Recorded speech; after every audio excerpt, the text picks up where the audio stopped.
Hi, welcome to another episode of Hot Takes.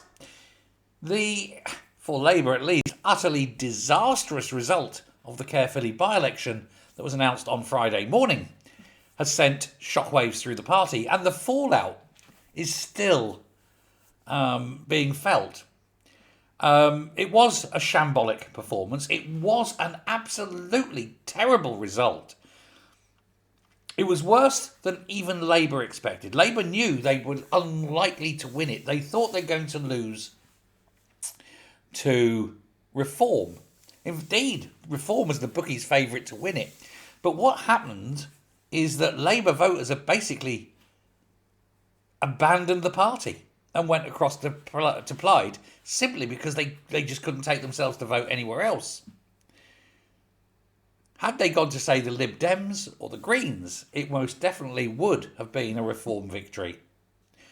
But when a place like Caerphilly, that's been Labour since the days of dinosaurs, suddenly loses, and loses with such an immense swing away from Labour, the Labour Party know they are in trouble. And the inevitable panic that ensued as a result of that has sent shockwaves through the party. The PLP, the Parliamentary Labour Party, especially now, is very much looking to see what caused this. They want answers. But we know it's Starmer. Now, he's had someone like Nick Thomas Simmons out there smoozing the crowd, pressing the flesh, getting the lobby journalists around him, pretending that it's not as bad as it is. The whole of the press lobby there basically say, yes, it is. And he's going, no, and putting that false rictus grin of a man who was halfway through a fart when it stopped being a fart. Behind the closed doors in number 10, number 11, Cabinet Office, every single association up and down the country, the mood is ugly. The mood is uglier than Lucy Powell before she puts her makeup on.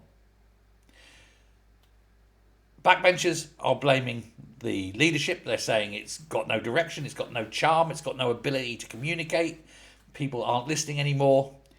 And the scale of the defeat itself is just beyond comprehension. For, a 35% drop in the vote, it's almost impossible to consider. But it's like their worst dreams are made real. They know the party's finished. It's over. They know that they are going back at the next election to whatever they were doing before they became MPs. Most of the Labour MPs in the House are unemployed. And most, if not even all, of the Cabinet. The problem was, of course, it was all tactical voting. And where Labour usually benefit from tactical voting, this time they were the victims of it. And they don't like it. They weren't the ones that benefited. It was Plaid. And now, of course, you've got the Senate elections in May. And if the same thing happens, Labour could be looking at an absolute and total wipeout in Wales. Not one Labour Senate member. It's possible. John Curtis has crunched the numbers. He says that the vote of 11% isn't enough to get a single seat if that was multiplied across the whole of Wales. He says that's the biggest drop Labour have ever suffered in a by-election in Wales. Ever. And Labour are in deep, deep trouble because, of course, you've got this terrible, terrible budget coming that's going to alienate even more people. It is disastrous. It is possibly even existential for Labour.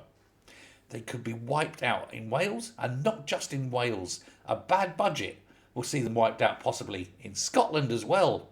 It's no wonder Starmer wants to cancel the elections in England because he knows he's going to lose 10,000 seats.